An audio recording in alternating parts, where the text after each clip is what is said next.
And All right. Can everyone sorry. hear me? Perfect. Welcome to United Astronomy Clubs of New Jersey. We're back here on site in Jenny Jump State Forest in Hope, New Jersey. So while people are getting settled down, and I think a couple people are still going to be wandering down from parking, I want to welcome you all, both in person here and online, because that is right. We do live stream these to YouTube and Twitch.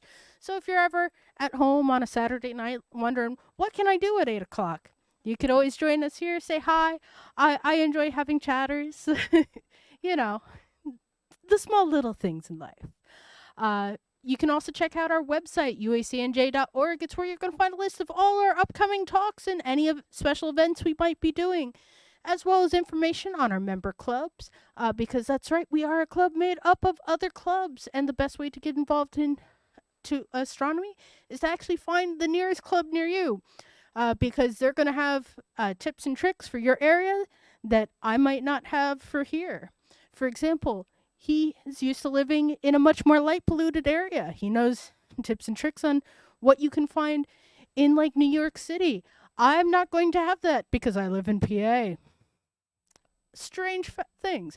You can also check us out on our social media pages, our Facebook, our Instagram. We have a Discord channel. Feel free to post any questions there, as well as get into contact. Post your questions about telescope setups, any astrophotography images you might have. We always love to see them. With that, for all of you who have joined us here, we now get to do the same briefing. It is inescapable. So, if you need to use the restroom, that is the porta potty in the back. To my left, your right. When it gets darker, it will be illuminated by red, because it's nice to be able to find that in the dark. We also have a little museum area and gift shop that you can see. I'll be manning the gift shop desk after the talk, because still they won't let me be in two places at once. They're afraid of the massive chaos that will ensue. When we go to leave, we are using our headlights because we do not want to get run over. Let's continue to give the ER people a break. They had a tough weekend last weekend, so let's continue not having to use those services. Getting run over is painful, slightly less than blowing up your own hands, but that is what it is. If you have any flashlights as it gets darker, do keep those pointed towards the ground if you are using them, just because we don't need to accidentally blind people. And so, what you're really here for is Dan's talk. This is Dan Kirby. His talk tonight is Let's Solve the Fermi Paradox. Dan has a bachelor's degree in physics with a minor in history and a master's degree in computer science. He's been an amateur astronomer since childhood, a member of the Board of Amateur Astronomers Association of New York, and I got through that without stuttering this time, and he's also on the board of the United Astronomy Clubs of New Jersey, which is us. He is the site coordinator for all of AAA's activities here at Jenny Jump Observatory. He spent many a lonely night here at Jenny Jump, which is a lie. He's often up here with friends. Don't let him fool you. There's a group of astrophotographers. They all love spending the nights with each other. And while astronomy is by far Dan's most passionate hobby, he also enjoys reading both fiction and nonfiction, cycling, camping, and riding self-balancing personal electric vehicles. His day job, he's a software engineer, and you can follow his Instagram, which he will shamelessly promote later. Or right now, true. depending on where he has the slide. It's later in the talk. With that, here's Dan. Okay, so as was mentioned, the title of tonight's talk is Let's Solve the Fermi Paradox. So we are going to be discussing the issue, the problem of extraterrestrial life. Also, this is an interactive talk, so I've selected 8 solutions to the Fermi Paradox, and we're going to pick one that is the favorite of us tonight. So let's start with the first interactive section. I'm going to be asking you who here believes in extraterrestrial life. So before we get into this is our galaxy, or at least this is what we think our galaxy looks like. Obviously, this is not a picture of it because we can't get outside of it. And in that picture, you see the entire galaxy. The galaxy is about 100,000 light years in diameter. It has 100 billion stars, and we estimate about 300 million habitable planets based on the SETI Institute definition of a habitable planet. And we've discovered exoplanets in that tiny little circle right there, which is about within 300 light years. So, who here believes that there are extraterrestrials in the universe? All right, that's a lot of people. It was like every single hand. Keep your hand up if you believe there are extraterrestrials in our galaxy, in this picture, somewhere within this 100,000 light years. Okay? Keep your hand up if you think there are extraterrestrials within 100 light years. So that's inside that little circle right there. And in fact, actually, like smaller than that circle. Keep your hand up if you think there's extraterrestrials in our solar system. How about on Earth right now? How about in this observatory with us? You're not supposed to remove your mask, Dan.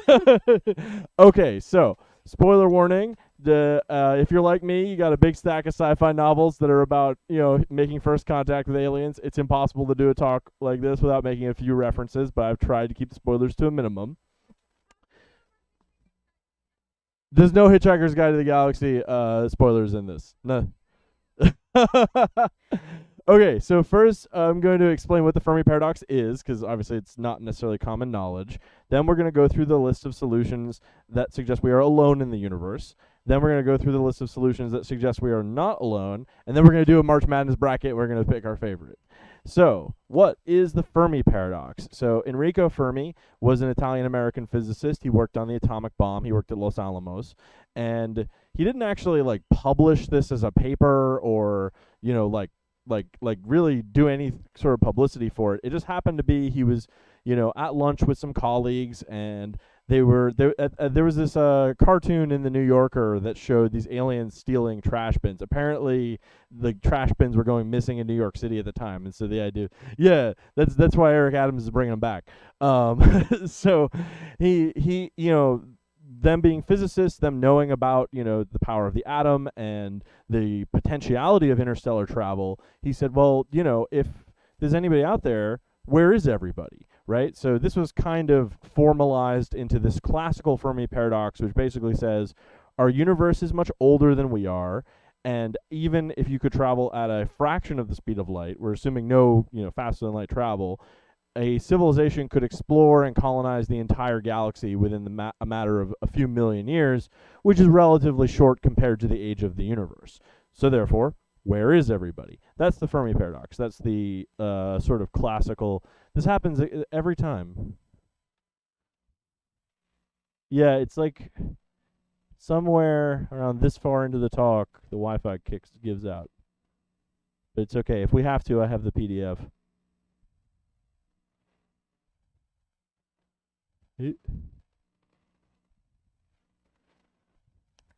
This is why we tell you the internet does not like people. It's probably because everybody's here and we're all connecting our phones to it. Okay, we're going to the PDF. What? Spoilers.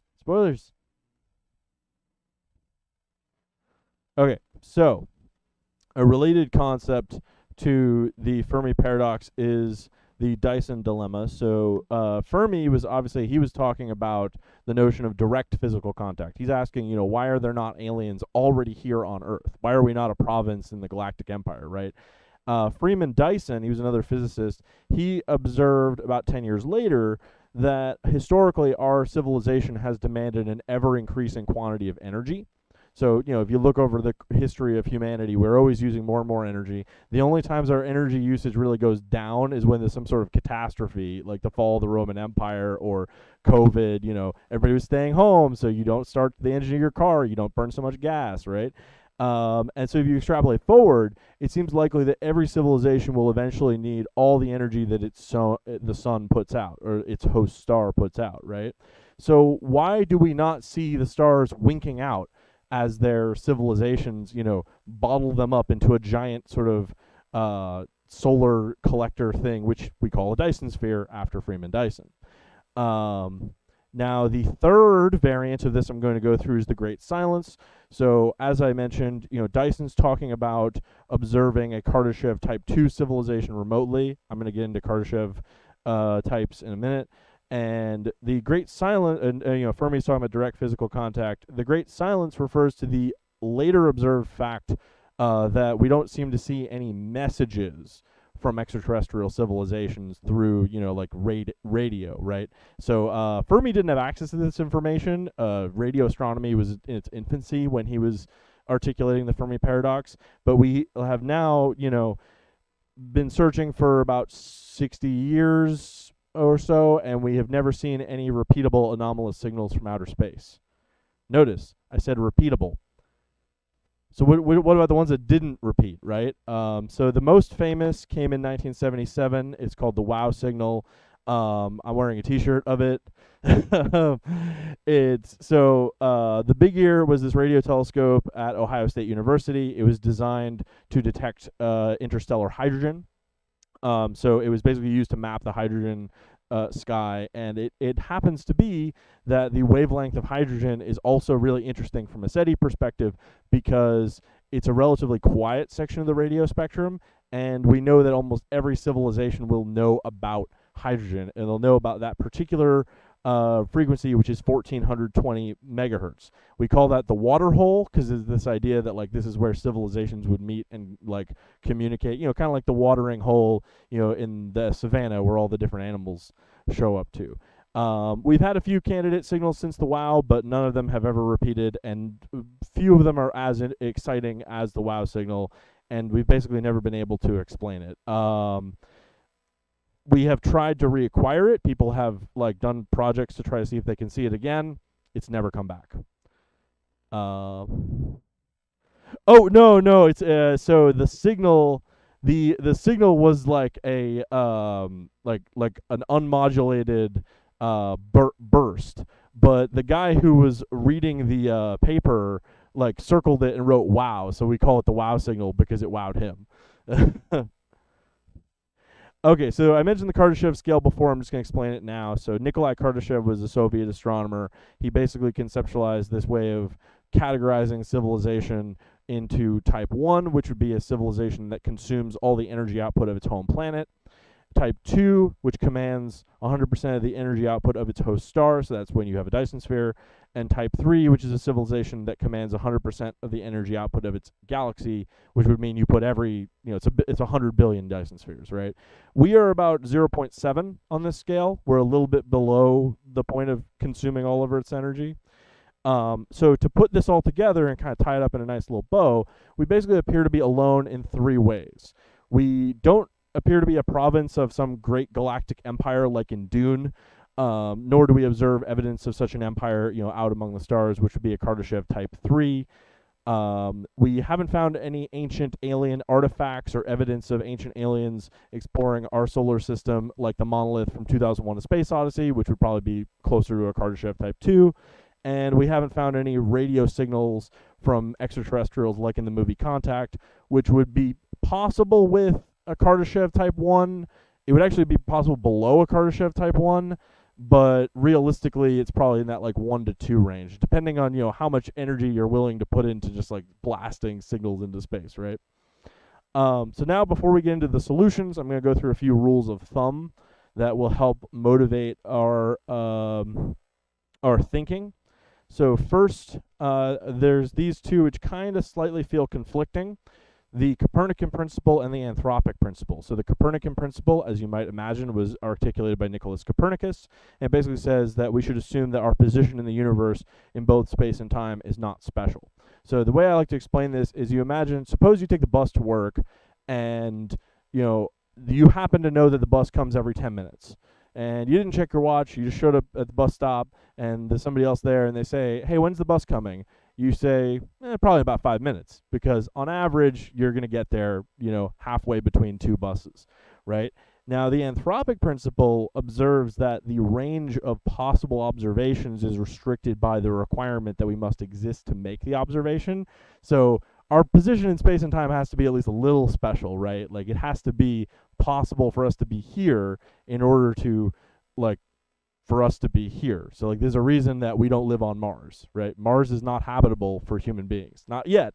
Maybe we can fix that, but that's a whole other topic. So these are both going to come up later. Then one more rule of thumb I want to mention is exclusivity. So basically, whatever solution we choose for the Fermi paradox, it has to have this property that it explains it for all the civilizations in the universe. So like, if you were to say, oh, the problem is that Earth is boring and nobody wants to come here. Like, well, I got news for you. Like, people that say Ohio is boring, but Ohio's tourism industry is like tens of billions of dollars a year. So somebody's going to Ohio, right? So like, if we said that, and I'm not saying this is the solution, but let's suppose we said, it turns out that developing mathematics is impossible. Only human beings have ever developed mathematics.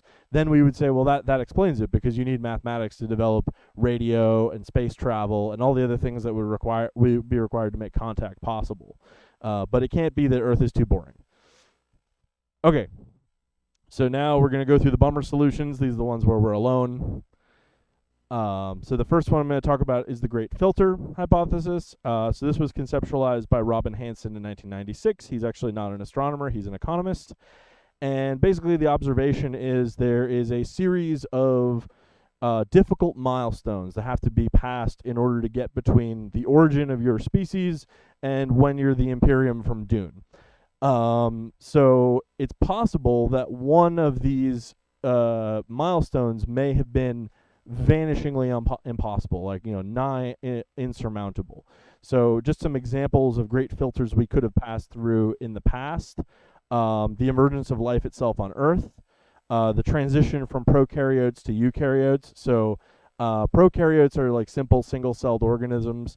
Eukaryotes have internal organelles, and we believe that what probably happened was that at one point the Earth was covered in prokaryotes, and one of them ate another one, and the one that was eaten, instead of being absorbed and being consumed, it became like the mitochondria, which the real ones know is the powerhouse of the cell. So that's eukaryosis. Transition to multicellular life, probably not this one, because we've recently seen some suggestions that we've been able to reproduce this in a lab. And the emergence of intelligence itself, obviously we can go on and list these all night long. Some potential great futures that could be in our future.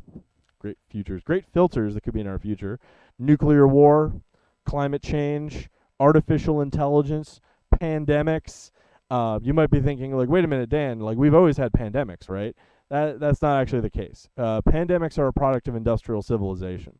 Prior to industrial civilization, we had epidemics.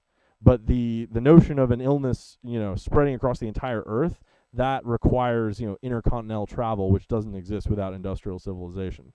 Other unknown technological hazards we can't predict right now, right? Like, if we were making this list 100 years ago, I don't think anyone would have thought to put down artificial intelligence as one of the threats to our civilization. Okay, so you're probably thinking, wait, how did that solve the paradox, right? Well, there's two possibilities. Either the filter's behind us or it's ahead of us. If it's behind us, then we are the firstborn civilization. Basically, we made it. Nobody else makes it, and the galaxy's ours for the taking. We can build that Dune Imperium, without running into any other galactic empires, right? If it's ahead of us, that would suggest that civilizations like our own are quite typical. They're all over the galaxy, but they're all doomed to fall to the Great Filter sometime in the next, like, million years or so. So that's the Great Filter. And I'm going to talk about the rare earth hypothesis. So this was articulated by Peter Ward in his 2000 book, Rare Earth. So you can fit this into the Great Filter model. This would be an early filter. Basically, the idea is that there's something special about Earth that is unusual throughout the cosmos. So there's a few things that make Earth special. We orbit a stable, long-lived single star in its habitable zone. So Mars is a little bit outside that habitable zone. Venus is probably a little bit inside. It's unusual that we orbit a single star. Most sun-like stars in our galaxy are in double or triple star systems. And if you've seen that show, The Three-Body Problem, you know that it can be pretty difficult when there's multiple stars in your solar system, for you to have a stable orbit. Our orbit around the galaxy is in what was sort of controversially termed the galactic habitable zone. So basically the idea here is that, as you saw in the slide earlier on, we're kind of something like halfway between the core of the galaxy and the rim. If we were closer to the core, then we'd be having close encounters with other stars all the time, and that might make it more difficult for us to safely exist on Earth. If we were closer to the rim, those stars are younger. They don't have as many heavy elements. We wouldn't be able to have the carbon, iron, and all the other stuff that makes up, our bodies and our civilization. Our planet has plate tectonics. They appear to be rare in the solar system, and obviously they help maintain our carbon cycle. We have an unusually large moon. In fact, our moon is so large that it has been termed by people in the past as potentially being a second planet, like it's a double planet system. We could go on, but since the book came out, actually, exoplanet astronomy has basically confirmed that other solar systems generally don't look like ours. We sort of assumed that they would mostly look like, a bunch of small terrestrial planets like Mercury, Venus, Earth, and Mars, and then an asteroid belt, and then gas giants and ice giants like Jupiter, Saturn, Uranus, and Neptune. We've mostly found it's kind of mostly one or the other. It's kind of mostly either terrestrial planets or giants. Now, there's one obvious issue with this idea, and that's that it makes the assumption that we need an Earth-like planet, right, in order for civilization to appear. Maybe civilization could appear on an ocean moon, like there's a young gentleman here has a hand up. I don't think. Save the questions for the end. But yeah, so you could have an ocean moon like Europa, where you have like an ice shell, and then inside there's a subsurface ocean, and you could have life under that ocean. Okay. That's the next one. Okay, next one is we are early. You were promised a slide where I would plug my Instagram. This is it. I took this picture. This is the Dumbbell Nebula. So the element carbon, which is required for life as we know it, is only produced in stellar novae, like the one that produced the Dumbbell Nebula. That's a picture I took. Check out my Instagram at the Intergalactic Wanderer. Right. Okay. Plugs over. One of the implicit assumptions in the classical Fermi paradox is that life is equally likely to appear basically at any point in the history of the universe.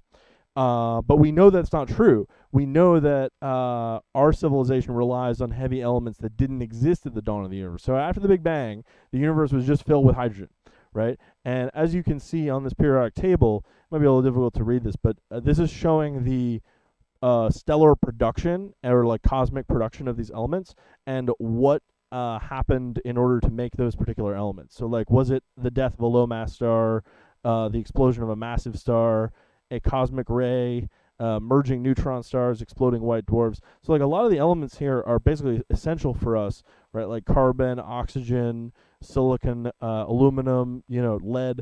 Like our civilization wouldn't exist without them, and yet they didn't appear until much later in the history of the universe. So Mario Livio is an astronomer. He believes that no civilization could be more than 3 billion years ahead of us, and he bases that assumption on the stellar production of carbon. And by the way, that has not yet peaked. So if we're going relative to just cosmic production of carbon, we know we're early.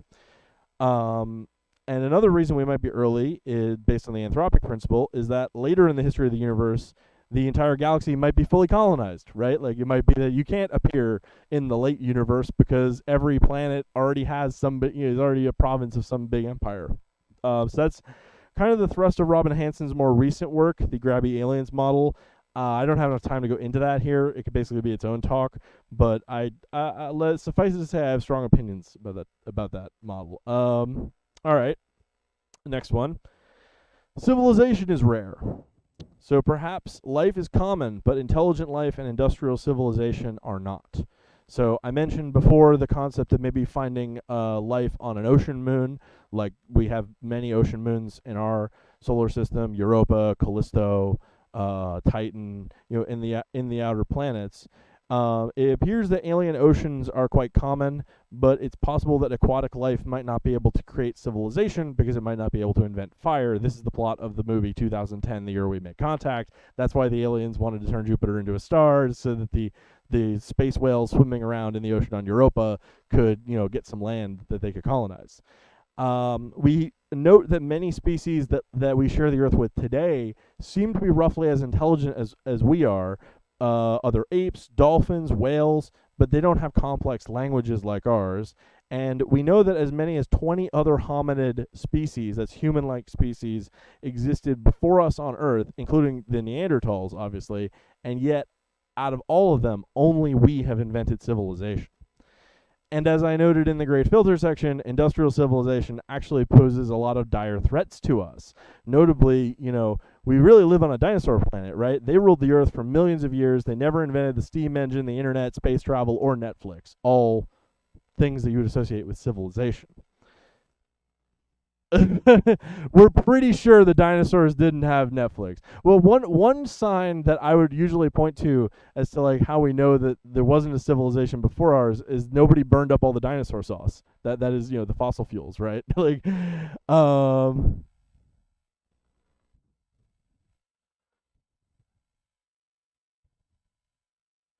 you could. Can we could say this for the Q&A though.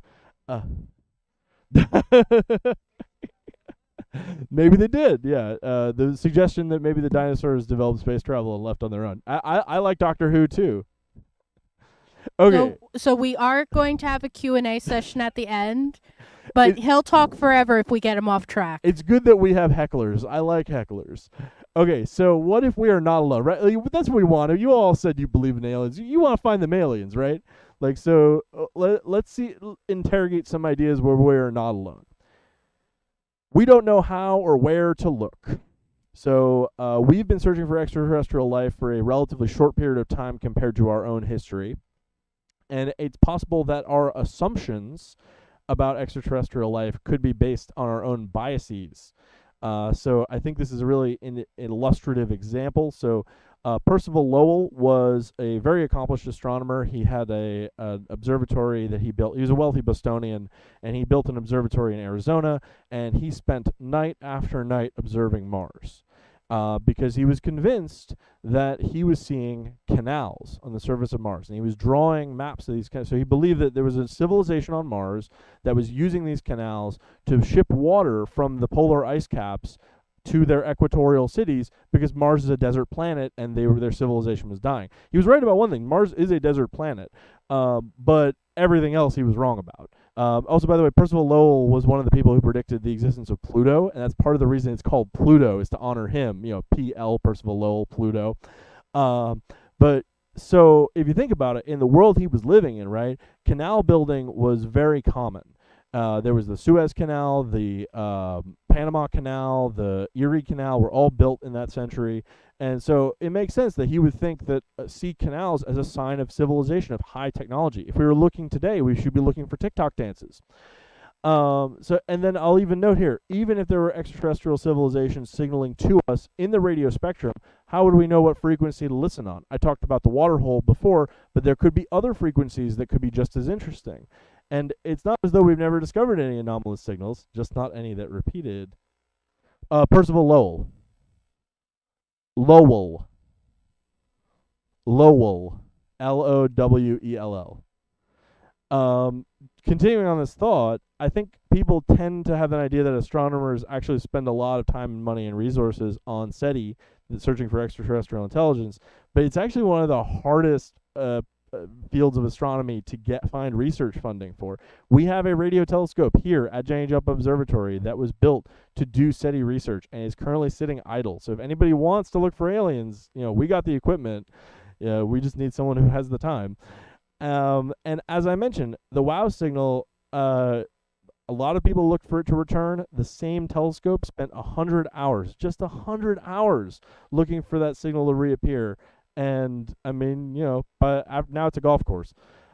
This diagram here shows kind of like the in a 3D space how much we have searched. So these are different searches, like the Allen Telescope Array, SETI at home, and on the y-axis here we have relative depth. So the reason it's relative depth is that we can't say for certain, how far away of a signal we can detect with this detector, because it's like, well, how strong is the signal, right?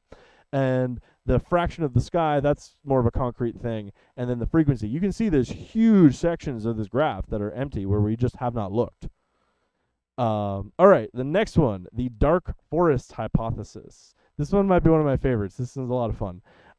So this was originally articulated by the scientist and sci-fi writer David Brin in 1983, But the spooky name everybody knows it by came from the 2008 sci-fi novel The Dark Forest by Chinese author Liu Cixin, or Cixin Liu, depending on whether you are Chinese or the Western way of styling the name. So you may be familiar with his work from the Netflix show The Three Body Problem. The Dark Forest is the second novel of the three. The first season of the show contains stuff from all three books, though, because they're kind of condensed. Basically, all the stuff that takes place during the Common Era is in the first season of the TV show. But anyway, so this is the formulation from the book is, suppose a vast number of civilizations are distributed throughout the universe. Suppose also that survival is the primary need of a civilization, and suppose that civilizations continuously expand over time, but the total matter in the universe, and therefore the resources in the universe, remains constant. The conclusion you're meant to draw from this is that all extraterrestrial civilizations will be hostile, or as I call it, stay strapped or get zapped.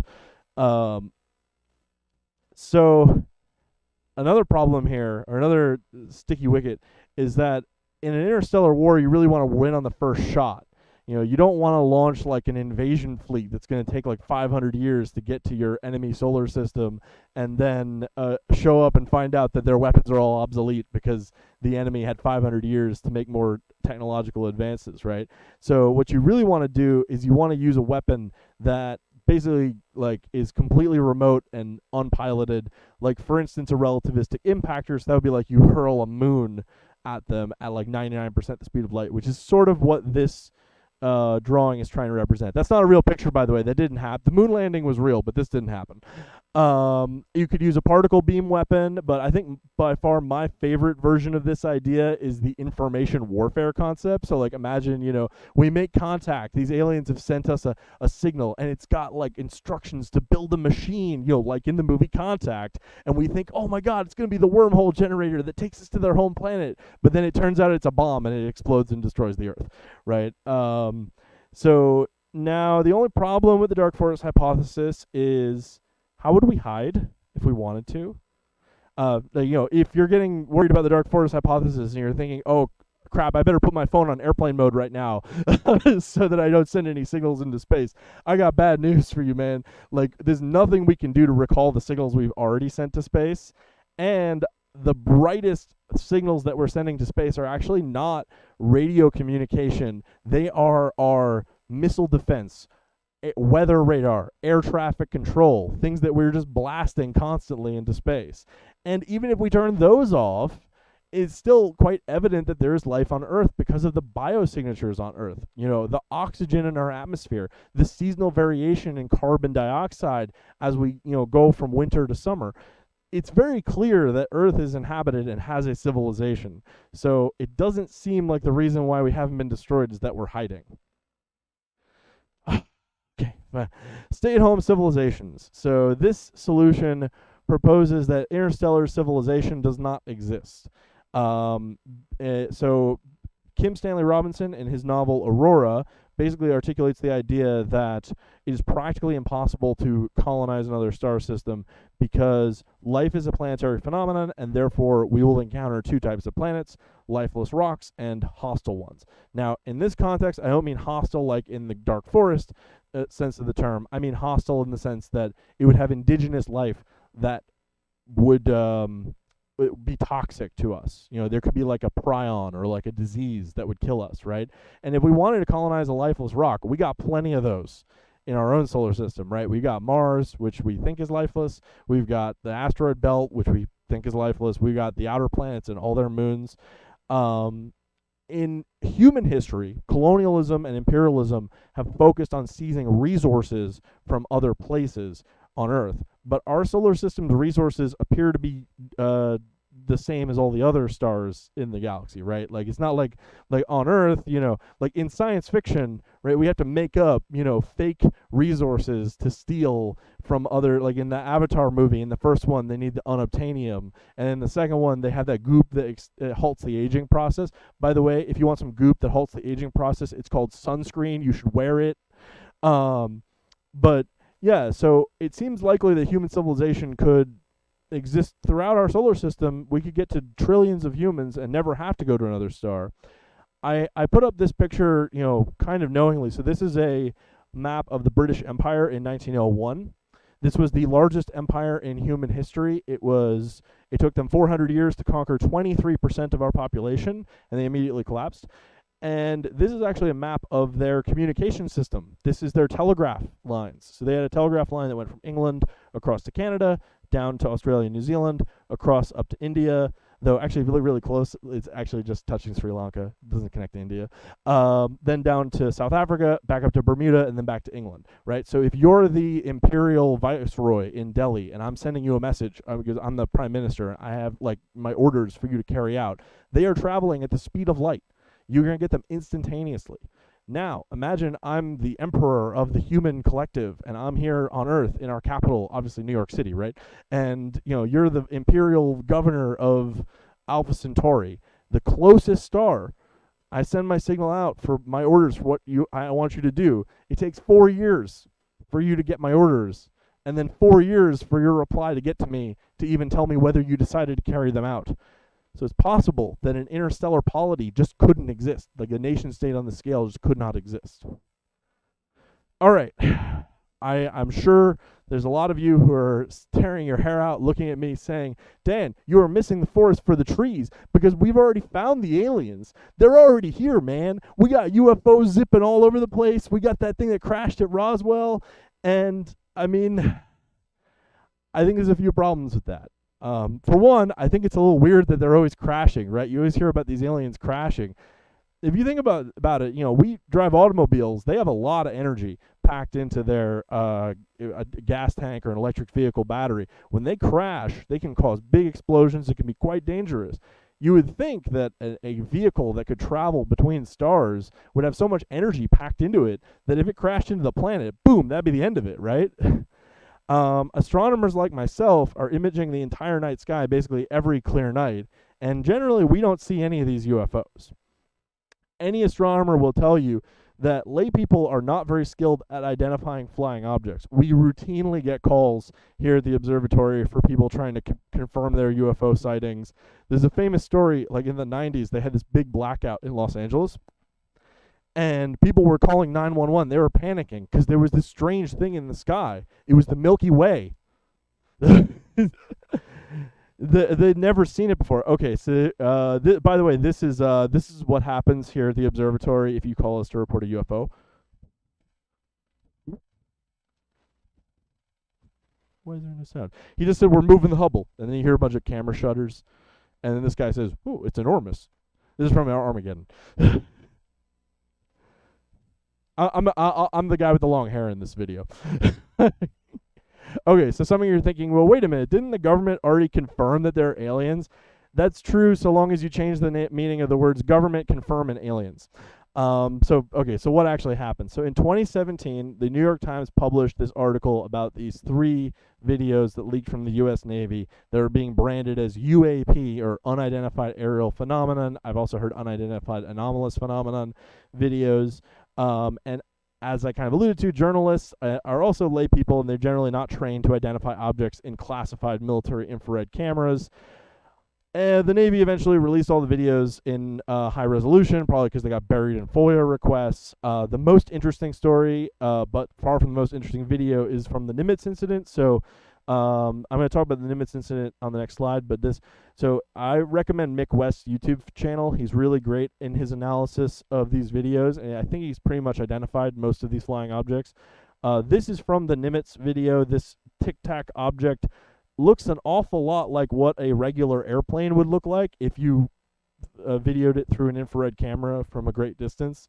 So about the Nimitz incident. So in 2004, the USS Princeton had these new radars installed that were showing some anomalous objects. They sent out 2 FA-18s to investigate, piloted by David Fravor and Alex Dietrich, and they encountered this tic-tac UFO. By the way, these are artist renderings. These are not actually pictures.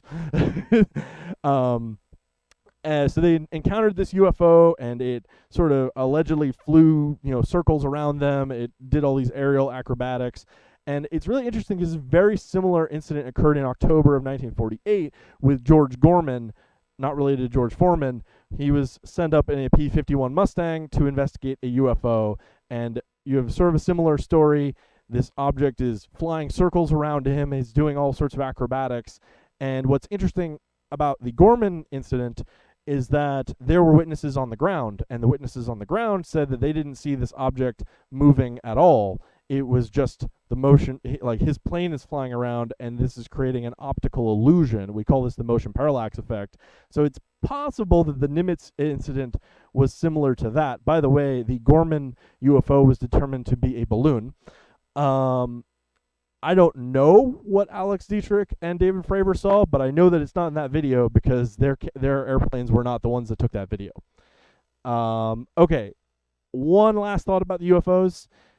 I think that a lot of the mystery surrounding UFOs seems more like a symptom of secrecy than a symptom of aliens. The Air Force actually already admitted that Roswell was a cover-up. In 1997, they came out and said that actually there was no weather balloon that crashed at Roswell. It was a spy balloon. Now, you're free to disbelieve them. You're free to believe that it was really a UFO or an alien spaceship. But you can see there is an explanation of a cover-up that doesn't have any aliens in it. The government has a lot of secrets. Going on back to the narrative, in 2023, David Grush is a former government employee, testified some truly incredible stuff about these UFO crash retrieval programs and all the stuff the government has. Unfortunately, he wasn't able to provide any evidence because he claimed all the evidence was classified. Now, I had a manager once upon a time who had worked at Palantir. So Palantir is a government contractor. They do software work for the government. Most of it's classified. And he told me that, when he worked there, they would get told, we need you to make a system that does this, this, and this. And they would have no idea what its actual purpose was, just the specs of, what it was supposed to do. So you could see where if you were a government contractor and you're a metallurgist and I hand you a piece of metal and I say, hey, this came off of a crash. Can you figure out what it's made of? It's really easy for you to sort of fill in the blanks with maybe this came from an alien spacecraft, right? And so it's possible that government employees might believe that the government has alien technology even if it doesn't. According to the CIA, the U-2 spy plane, which that's the picture on the right there, accounted for at least 50% of the UFO sightings during the late 50s. By the way, you want to know who detected the U-2 spy plane? Remember way back at the beginning I was talking about the WOW signal? The astronomer who did that project, Frank Drake, one of his SETI searches detected the U-2 spy plane, and they had no idea what it was because there were no aircraft that could fly that high that were known to the public at the time. Now, that was above top secret. Like, that was the most secret aircraft in the world. Now, we got UFOs taking selfies with other UFOs. Do you guys remember this? This is the Chinese spy balloon that came over in February 2023. Okay. So, you think that I know you're saying, you think there's nothing to these UFOs. Look, man, I'm a 90s kid, okay? I love my X-Files. I want to believe as much as the next guy. But I'm just pointing out that we've spent a lot of time and money looking into UFOs, and so far we have not found anything as exciting or tantalizing as the WOW signal. And I try my best to present all these solutions in a neutral light, but the paucity of evidence around UFOs makes it difficult to take them seriously. But don't let my cynicism ruin it for you. If you think the truth is out there, vote for they're already here. Okay, now is the time to do the bracket, assuming the internet works. That's always the trouble. Yeah. I think I can do it. Okay, so we're starting with they're already here versus the dark forest hypothesis, and we're going to go by applausometer. And people online can also put the number your votes in, and we'll add them in. So the dark forest hypothesis is the one where all extraterrestrial life is immediately hostile. And they're already here is the one where they're already here. Dark forest. Everyone's scary and out to eat everyone else. Applause. This is normally where if you like that one, say you'd woo! applause. I heard the trees scream, and that was about it. Yeah, we're in a dark forest right now, so I feel like that one should get some bonus points. Okay. They're already here. They're already here.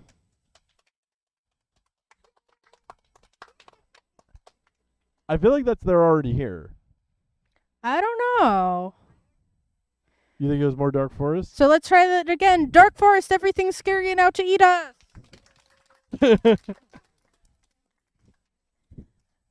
They're already here and walking among us. I think you're right. I think it's Dark Forest. Dark Forest. Dark Forest it is a good book. Okay. Rare Civilization or Great Filter? This is a tough one because Rare Civilization could be a great filter. So the Great Filter is the idea that there is some milestone that is nigh impassable. Either the development of either something we've already done or something that will come to us in the future. We are pasta and cannot fit through the colander. Yeah. Civilization's rare. Civilization isn't that common. I think that's a win for Civilization is rare. Oh, we did it. We did the other one. So, yeah. Great filter. So let's try it again. Is there a call for a recount? Yeah, let's do a recount. So, the Great Filter, which is pasta cannot escape its own colander.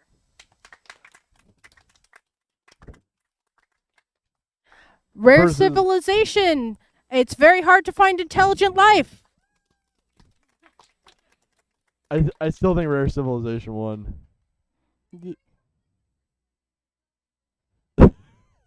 I don't know. I think that was pretty definite where the Dark Forest won.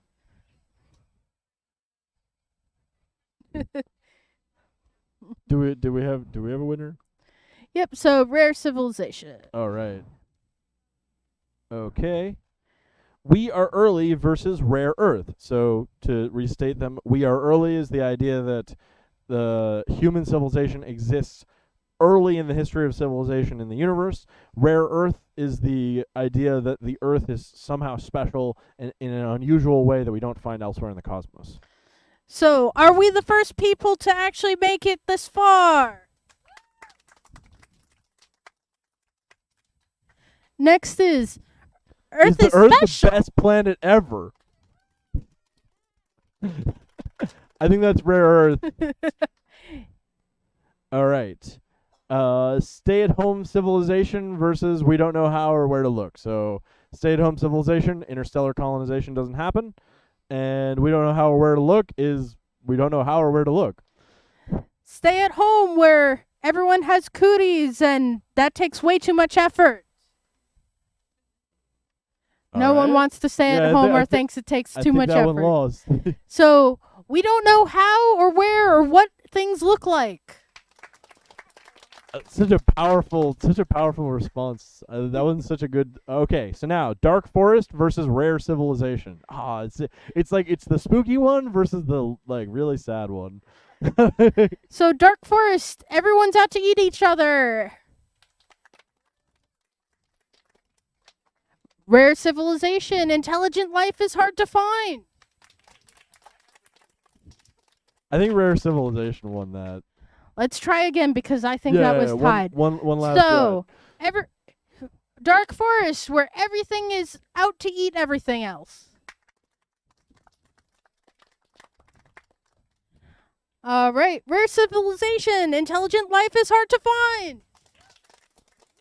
I think Rare Civilization by a fair sight. All right. Okay, 2 more rounds. So Rare Earth versus we don't know how or where to look. Rare Earth. Earth is special place. We can't find many like it. Nobody likes Apparently, Rare Earth is not that special. Okay. We don't know how or where to look. That story about Percival. That was almost unanimous. Yeah. Okay. Rare Civilization versus we don't know how or where to look. Intelligent life is very hard to find. We just have not a clue what things look like. All right. Sometimes the first step is admitting you know that you don't know. So I have to tell you something. This is the 4th time I've run this talk. This is the 4th time that we don't know how or where to look as one. So before I leave you, I just want to tell you a little bit of the story about how this talk came to be, which I think is kind of cool. First of all, if you follow this QR code, it'll bring you to a link tree I've made that has additional resources, some books you can buy, and some talks you can watch on this topic. But it was this lecture, Why We Might Be Alone, by David Kipping. I actually attended this lecture in person, and I asked him about grabby aliens. I asked him about that model, and I said, what did you think? I don't want to start beef between astronomers, but what do you think of the grabby aliens model? And he was like, well, I mean, it solves the paradox, but you can buy a book that's like 101 solutions to the Fermi paradox. So like I went home and I went on Amazon and looked up 101 solutions to the Fermi paradox. I found the book. It actually only had 75. It's that one at the top there by Stephen Webb. And I thought, this is such an interesting like icebreaker question just to ask people, like, what do they think? What do they think is the reason why we haven't found aliens yet? So that was basically the motivation for creating this talk. And then just some other resources. Aliens by Jim Al-Khalili has some good essays in it on the topic. UFO by Garrett M. Graff is a really fantastic book. That's actually where I learned that thing about the U2 and Frank Drake. It kind of tracks both the history of the UFO movement and UFO sightings, as well as more serious SETI research, on the part of astronomers. And just the one quote I want to leave you with is from Arthur C. Clarke: "Two possibilities exist. Either we are alone in the universe or we are not. Both are equally terrifying." All right. So we are going to have a question and answer section where we can get all your questions both here and online answered. But first, I saw a few of you sneak in during the talk, and therefore you missed the first safety briefing. And the safety briefing is unfortunately escapable. It is inescapable. There are words. They are difficult. This is why normally I don't do public speaking that often. If you need to use the bathroom, that is the porta potty in back to my left, your right. We also have a museum and gift shop area where you can check out. I'll be manning that after a question and answer session. In each of those sheds you saw when coming in, there is a telescope with the hiding in the sheds with the observatory. Yes. Again, words are difficult. I have not had enough caffeine apparently, or had too much. Either way, one of our volunteers is running a couple of them, I think. I'm short, so I can't always see down there all the way. So feel free after the questions to go down there and ask what they're viewing through the telescopes. When we are going to leave, we are going to be using our headlights. We do not want to get run over. We do not want to have to call the ambulance to get people out of the state park. It's not fun. It's a lot of paperwork. Let's just skip that problem. In addition, if as it gets darker and you need like a flashlight to wander around, do keep those pointed towards the ground, because we prefer not randomly being blinded, and we don't need any fun flashlight raves. Night vision is hard to get used to, and it's also why I'm blind half the night, because I've been staring at a screen. With that, how question and answers will work: people here, you have to hold your hand up and wave it around, and kind of keep it up until I come to you with the microphone, so our online people can view it. Because I'm like a T-Rex, as it gets darker, I can't see you. You all become shapes in the void of the night.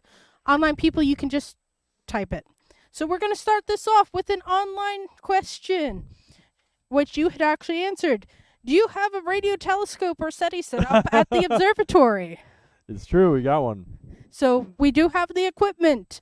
Unfortunately, the person who set it up and had gotten funding for the project, real life took over, as it tends to do. So we need someone to actually have the time and desire to do that. So if you know someone and live near here, perhaps it's something you'd be interested in. And with that, is there a question out here? Or are we just going to get cicadas? I didn't know.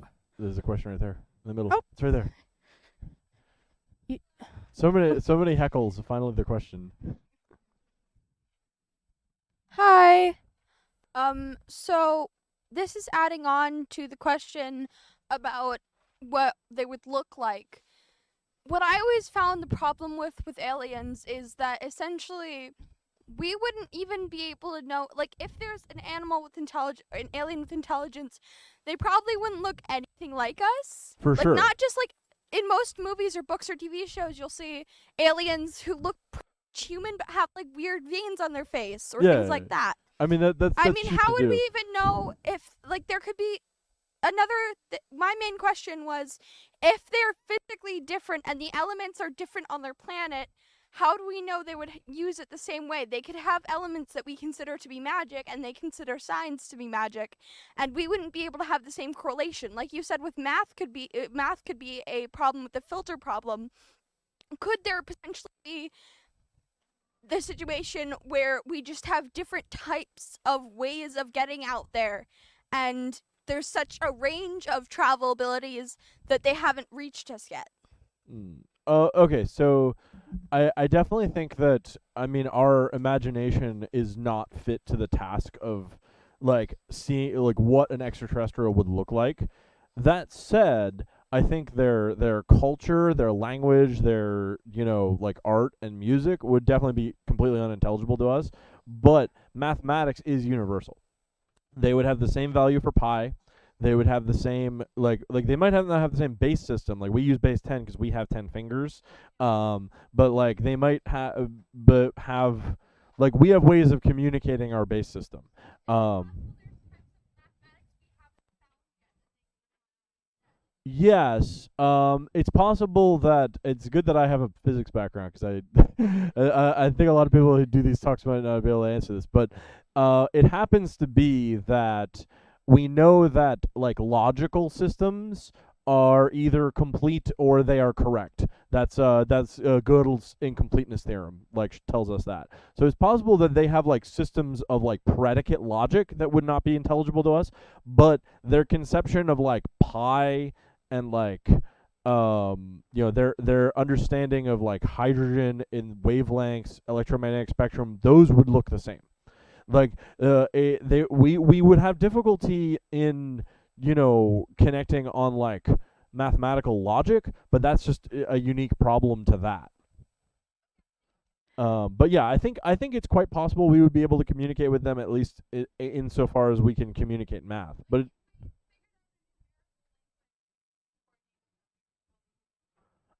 I don't know that we're ever going to have an opportunity for two-way communication. That's the other problem. Is that like I think if we find an artifact or if we get a signal, it's kind of going to be one way, and it's going to be like the fact that we got the signal is the thing that we're reasoning about. It's possible that we could get a signal that has like maybe they were a dying civilization and they put all their knowledge and everything that they had learned about the universe into this thing, and now we have it, and we have the recipe for concentrated dark matter because they were just good Samaritans and wanted to send it to us. So like that's one reason we would want to do this. Right. So our next online question actually kind of bounces off. Could you reach space without mathematics? Like they're just pure brute forcing and trial and erroring it. Oh man, there's so many novels that I want to not spoil, but like Like is, how many rockets do I need to strap to this capsule to Well- make it up? Well, so one thing that is interesting I've seen a lot of conversation about recently is that Earth is like we're like probably one of the biggest and heaviest planets that can have a space program. Like if we were much bigger, there just wouldn't be a rocket that could make it to space at all. So that's another thing that seems to be special about Earth, right? And like if you lived on a smaller world, like if you lived on Titan, which is Saturn's largest moon, like you would have a much easier time getting to space. And if you lived on Europa, which is the most famous of the ocean moons of Jupiter, like you just have to drill a hole in the ice and you're in outer space, right? Like so there is like maybe there's a potentiality you could have a civilization that achieves space flight without technology just because they're so close to space to start with. The oh no, I let go and now I'm floating feeling. Yeah. This is why when they're spacewalking, they're always like double tethered so they can't accidentally. Oh, I guess Fred's gone. It's funny because I'm thinking of an actual astronaut named Fred. Yeah, I know there were Yeah, a couple of them from Apollo 13. That's why I said that name. Right, was there another question out there? Perfect. Does physics require that intelligent life be in a certain size range? Oh, that's a good question. Be on a microscopic size, have intelligent life. Space travel. I feel like like I mean I'm not a biologist, but I feel like at like the microscopic scale it'd be really difficult because it's like a lot of intelligent life requires a whole bunch of information. and it would be hard to store information at a microscopic scale.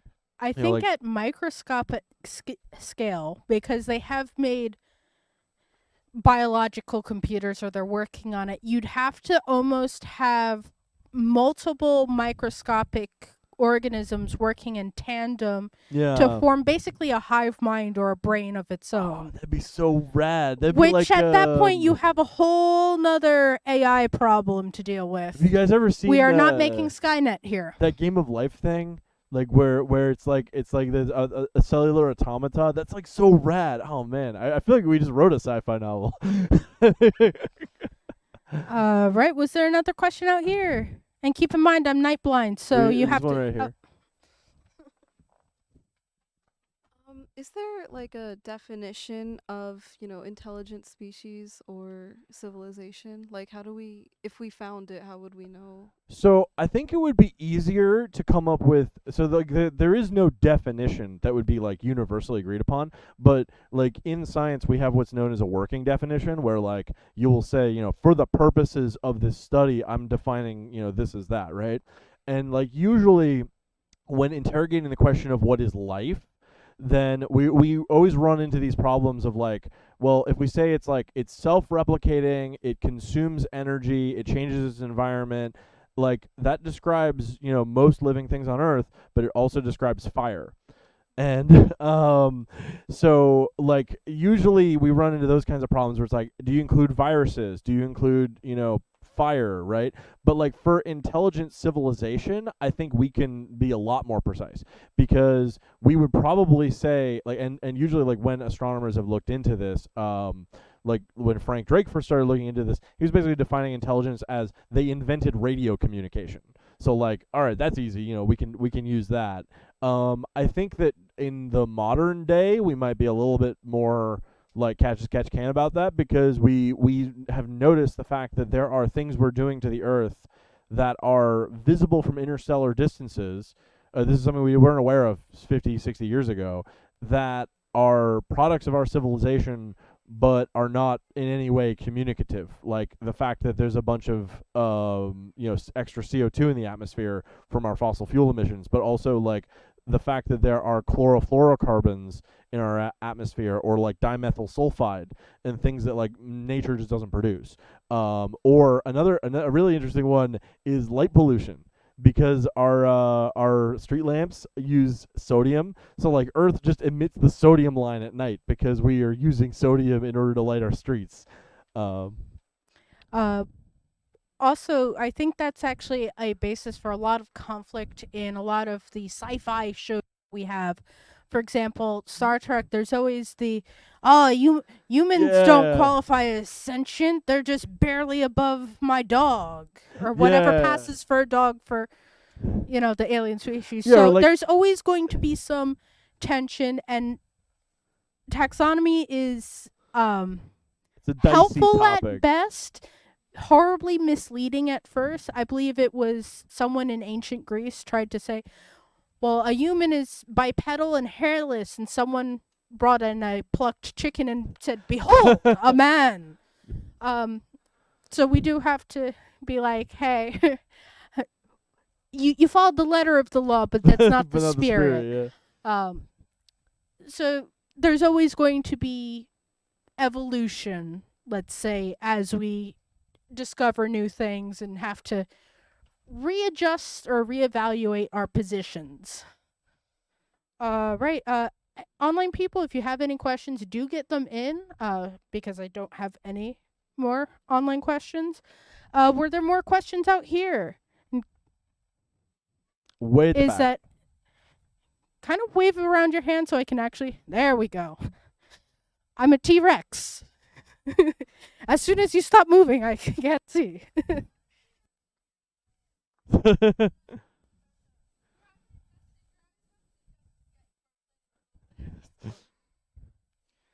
Do you practice any religions? No, I am not religious. Okay. Would you say that the lack of a religious background, how does that affect your belief in aliens?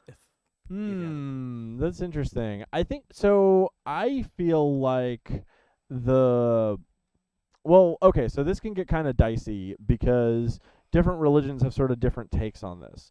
One of the things I think is kind of interesting, and I actually learned from that book by Garrett Graff, is that in the Soviet Union, it was a lot easier to get SETI funding, in part because they were a materialistic atheist society, at least on paper, and their materialism led them to the conclusion that surely there must be aliens, right?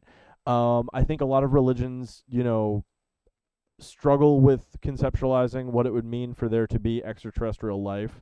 I think a lot of people look at the size of the universe and take as a given that, like, oh, there must be other life out there, especially, making the assumption that life on Earth appeared, through a naturalistic process and not through, like, the actions of a deity. But I don't know if there's anything else I want to say on this that I feel like won't be controversial in some way.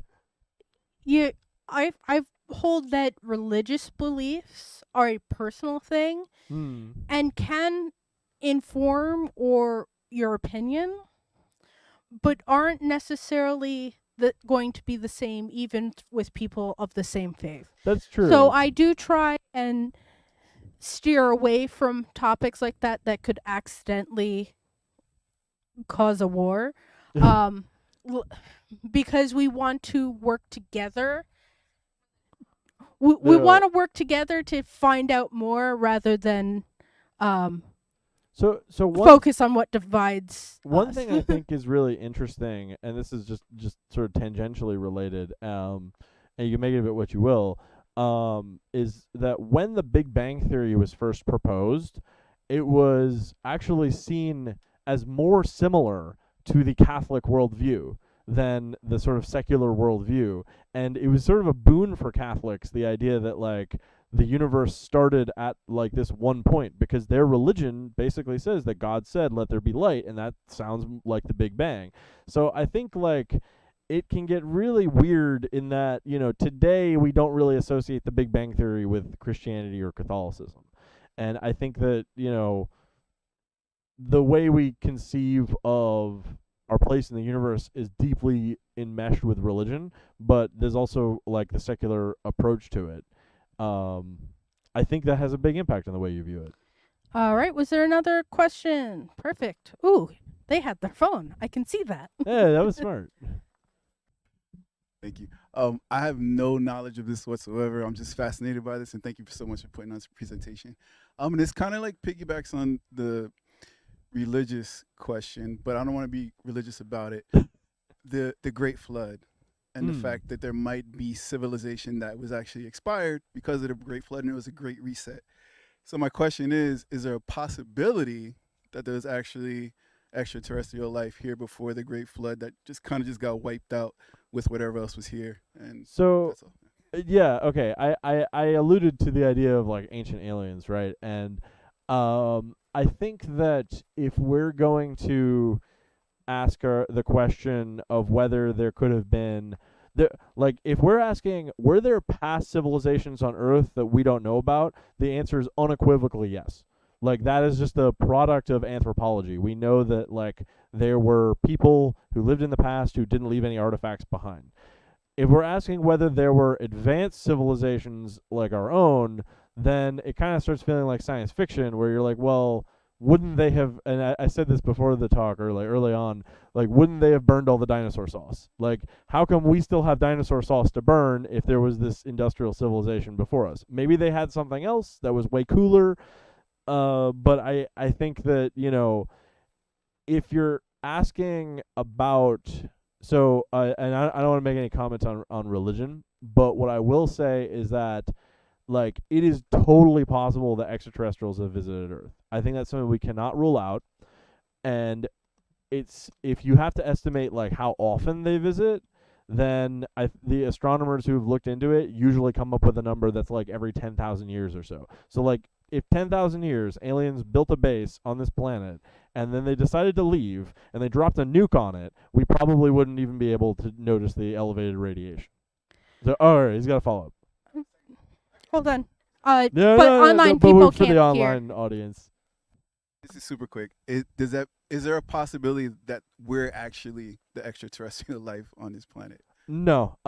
It's the history, like, the the history of life on Earth is well documented, and we know that like our DNA is so similar to the like it's possible that we're the extraterrestrial life in the sense that maybe life did not originate on Earth and it came here from We're elsewhere. someone's petri dish. But we know for sure that all the life on Earth is related to us. So is it possible that we like the first living cell arrived in like a comet or an alien spaceship or whatever from outer space? Yes. Is it possible that life was here on Earth, it was fully populated, and then like a spaceship came down and like an Adam and Eve situation with two human beings? No, that didn't happen.